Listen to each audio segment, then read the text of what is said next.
তো মাছের ঝাল খেতে কার না ভালো লাগে। এটি করার জন্য সামান্য পরিমাণ পোস্ত, চারমগজ শিলপাটে বেটে নিতে হবে। তারপর পেঁয়াজ, রসুন, আদা ও কাঁচা লঙ্কাটাও শিলপাটে একইভাবে বেটে নিতে হবে। মাছটা এবার ম্যারিনেট করতে হবে। অল্প পরিমাণ লবণ দিয়ে, অল্প পরিমাণ হলুদ দিয়েও সামান্য সর্ষের তেল দিয়ে মাছটা ভালো করে মাখিয়ে নিতে হবে। মাছটা এবার ভাজতে হবে কড়াইয়ের মধ্যে সর্ষের তেল দিয়ে। ভালো করে ভাজা ভাজা হয়ে গেলে তারপর মাছটা তুলে নেব। অবশ্যই ঢেকেই ভেজো বন্ধুরা, নয় কিন্তু মাছটা খুব ফাটে। এবার পুরো মাছগুলো ভাজা হয়ে গেলে ওই তেলের মধ্যে অল্প পরিমাণ কালো জিরে ফোড়ন দিয়ে পেঁয়াজ কিছু কুচিয়ে রেখে দিয়েছিলাম সেটা এখন দিয়ে ভালো করে ভাজা ভাজা করে নেব। পেঁয়াজটা যেই ব্রাউন কালার হয়ে যাবে তখন বাটা মশলাটা পুরোই দিয়ে দেবো, দিয়ে টমেটো কুচি দিয়ে দেবো। এবার হাফ চামচ পরিমাণ লবণ, হাফ চামচ পরিমাণ হলুদ, সামান্য পরিমাণ জিরের গুঁড়ো এবং সামান্য পরিমাণ কাশ্মীরি লঙ্কার গুঁড়ো দিয়ে আমি নাড়াচাড়া করে নেব। কিছুক্ষণ ঢেকে রেখে দেবো যাতে মশলাটা কষা কষা হয়ে যায়। এখন ঢাকনাটা খুলে জল ঢেলে দেবো। ব্যাস হয়ে গেল।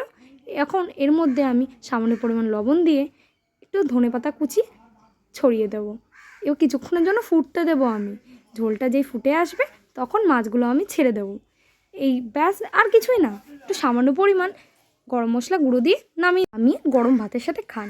একবার বাড়িতে ট্রাই করে দেখুন বন্ধুরা, যা অপূর্ব খেতে লাগে না, দুর্দান্ত খেতে লাগে। আমাকে লাইক, কমেন্ট, শেয়ার এবং সাবস্ক্রাইব করে দেবেন।